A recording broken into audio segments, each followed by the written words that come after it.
Unstoppable Confidence, the Quiet Power That Can't Be Shaken. Chapter 1. What Confidence Really Is, Why Most People Never Keep It. Confidence isn't a personality trait.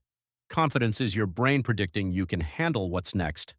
It's not guaranteed winning, it's guaranteed resilience. When your brain believes you can cope, you feel steady. When it doubts you can cope, you feel fear. Fear isn't proof you're weak. Fear is proof you're facing something that matters. Most people chase confidence like it's a mood. They wait for the moment they feel ready. But readiness is rare. Progress comes from action before you feel ready. Most people want confidence first, then action. Real confidence is action first, then proof. That's why so many people stay stuck. They refuse to move until they feel safe. The problem is simple. Your brain doesn't trust talk, it trusts patterns. If your patterns are avoidance, your brain predicts danger. If your patterns are follow-through, your brain predicts capability. So confidence isn't built by repeating affirmations. Confidence is built by repeating aligned behavior. Aligned behavior means your actions match what you say you want. Misalignment is the root of insecurity. Insecurity is often internal conflict. One part of you wants growth, one part wants comfort. When comfort wins repeatedly, your self-respect drops. When self-respect drops, confidence collapses. That's why you can look confident and still feel shaky. Image can't replace self-trust. And that's why you can be nervous and still be confident. Confidence isn't calm feelings, it's calm decisions. Here's the standard we're building. You will become the kind of person who stays steady under pressure. Not loud, not arrogant, not performative. Solid, composed, and hard to shake. You'll stop needing approval to feel okay. You'll stop needing perfect outcomes to take action. You'll become someone who can be misunderstood and still move. This audiobook is a system. It builds confidence from the inside out. Not by pretending you're fearless, by training your mind and body to trust you. You won't find confidence. You'll manufacture it through evidence. And evidence is created by what you repeatedly do when nobody is clapping. Chapter 2. The Real Reasons. You feel unconfident, the patterns that kill self-trust. If you don't feel confident, it usually isn't because you're broken, it's because your brain has receipts. Your brain remembers the times you backed out. Your nervous system remembers the times you froze. It remembers the conversations you avoided. It remembers the promises you didn't keep. It remembers the days you chose comfort over growth. Then it predicts you'll do it again. Avoidance trains anxiety. Every time you dodge discomfort, you teach your body that discomfort is dangerous. Then discomfort feels bigger next time. Then you avoid again, and the cycle tightens. Overthinking is often avoidance wearing a smarter outfit. It feels productive, but it delays the only thing that fixes fear. The only thing that fixes fear is experience. The only thing that creates experience is action. People-pleasing is another confidence killer. When you trade truth for approval, you teach yourself you can't be real. Then you feel fake, then you feel weak. You start monitoring yourself constantly. You start talking like you're asking permission. And the more you try to be liked, the less you feel respected. Procrastination does the same damage. Every delay is a tiny vote against your future self. It tells your brain you don't follow through. It tells your brain you can't be relied on under pressure. Then you try to hype yourself up. But hype can't erase pattern history. Your brain wants proof, not promises. Let's make this clean. Confidence rises when your behavior tells the truth. If your behavior says, "I back myself," you feel solid. If your behavior says, "I disappear under pressure," you feel shaky. So we're not going to fight feelings directly. We're going to change the behavior that creates the feelings. That's the only strategy that lasts. The good news is that the brain updates fast. It updates through repetition, not through lectures. So you don't need to be perfect. You need to be consistent. You don't need to overhaul your entire life today. You need to install a daily proof loop. That proof loop is how confidence becomes automatic. Chapter 3. The Foundation, Self-Trust. The fastest way to feel solid again. Self-trust is the core of real confidence. It's your ability to believe your own word. When you say you'll do something and you do it, you become reliable. When you become reliable, you become calm. Most people try to build confidence by changing how they look. Real confidence comes from changing what you do. If you don't trust yourself, no amount of compliments will fix it. A lot of insecurity is self-betrayal. You promised yourself you'd grow, then you let yourself slide. You promised you'd stop wasting time, then you justified it. You promised you'd make the call, then you avoided it. Each time you break your word, you weaken your identity. Then you wonder why you feel uncertain. Uncertainty is your brain saying, "I don't know if you'll show up." So we rebuild the foundation with simplicity. 2 promises per day, 1 for body and 1 for mission. Not 10 promises, not a huge plan. Small, measurable, same-day promises that you cannot wiggle out of. A body promise can be a walk. A mission promise can be one uncomfortable action. You're not trying to impress anyone.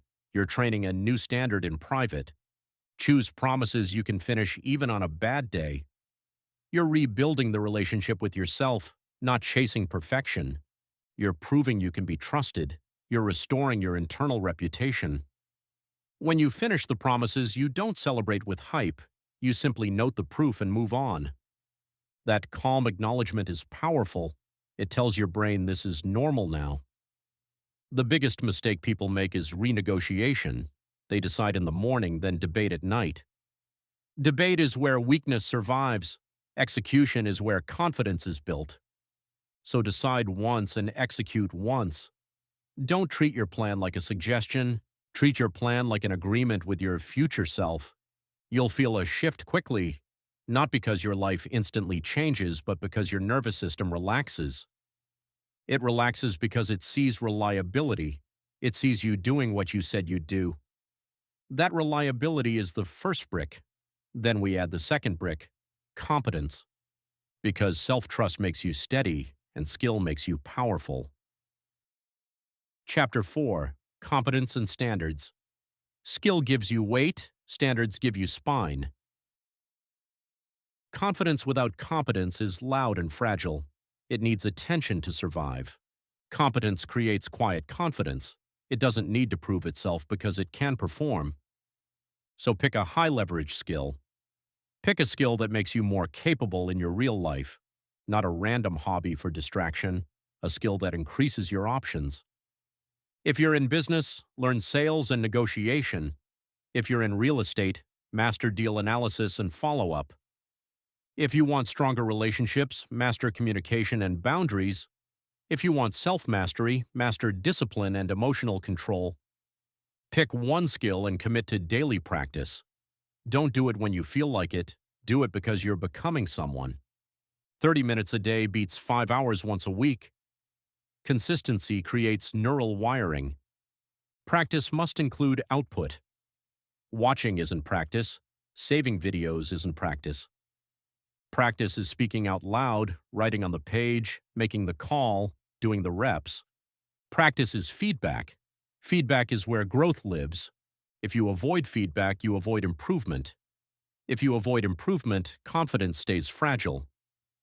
Now let's talk about standards. Your confidence will never rise above what you tolerate. If you tolerate disrespect, you'll feel small. If you tolerate chaos, you'll feel scattered. If you tolerate your own excuses, you'll feel weak. If you tolerate low effort, you'll feel ashamed. Standards are self-respect in action. They are rules you enforce even when it's uncomfortable. Start with one standard upgrade. Choose the area that quietly drains your confidence the most. It might be your environment. It might be your time. It might be the people you keep around. It might be the way you let others speak to you. It might be the way you speak to yourself. Then set one boundary. Keep it simple and clean. That doesn't work for me. I'm not available for that. I'm going to pass. I don't do that anymore. Say it calmly and stop talking. Over-explaining is insecurity asking for permission. You might feel guilty at first. That guilt is just your old pattern dying. You're not becoming rude, you're becoming clear. Clear people are respected, confused people are tested. So your standard becomes, I don't abandon myself to keep the peace. Chapter 5. Emotional Control and Presence. Calm is your superpower, clarity is your weapon. You can't be confident if your emotions drive your decisions. You can feel emotions, but you can't let them own the wheel. Emotional control isn't suppression. Emotional control is choosing your response on purpose. Pressure reveals what you trained. If you trained reactivity, pressure produces chaos. If you trained calm, pressure produces clarity. Most emotional spikes are short. They become long when you feed them with stories. You get triggered and your mind starts narrating. It starts predicting worst cases and replaying disrespect. Stop feeding the story, name the feeling, and slow your breathing. This is anxiety. This is anger. Relax your jaw, soften your eyes. Then choose the next action. Your next action is what you train. A calm nervous system changes everything. It makes you harder to manipulate. People can't pull you around emotionally if you don't react. When you don't react, you see clearly. When you see clearly, you speak cleanly. When you speak cleanly, you gain social power. Social power isn't intimidation. Social power is stability plus clarity. Now build presence. Presence is what people feel before you say a word. Presence is posture, pace, eye contact, and silence. Start with posture. Stop shrinking in your own body. Stand tall with relaxed shoulders. Plant your feet like you belong where you are. Then eye contact. Eye contact isn't staring, it's calm attention. Hold it gently. Breathe and let the moment be quiet. Silence is not danger. Silence is control. Most people fear silence because they fear judgment. Confident people use silence because they trust themselves. Slow your speech. Fast talking is often nervous energy trying to escape. Slow speech signals control. It also helps you choose better words. Use fewer words. Use cleaner words. Remove I'm just. Remove maybe. Remove sorry when you did nothing wrong. Replace weak language with clear statements. Here's what I think. Here's what I want. Here's what I can do. Here's what doesn't work for me. Here's the next step. Clarity creates trust. Trust creates authority. And authority is felt before it's explained.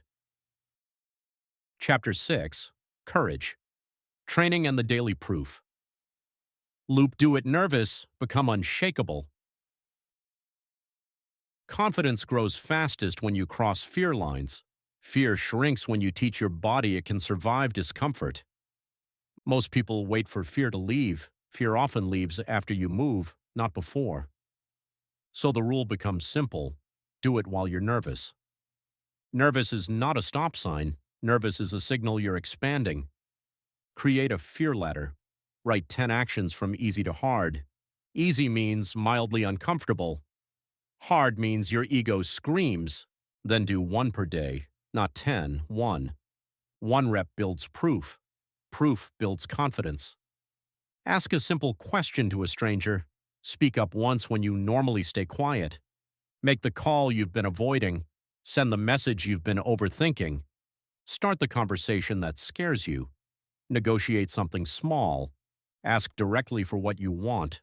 Let the answer be whatever it is. Walk away from disrespect. Say no without explaining yourself.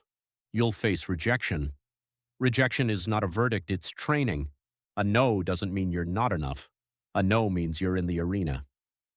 People who never get rejected are people who never take real shots. People who take shots build real confidence.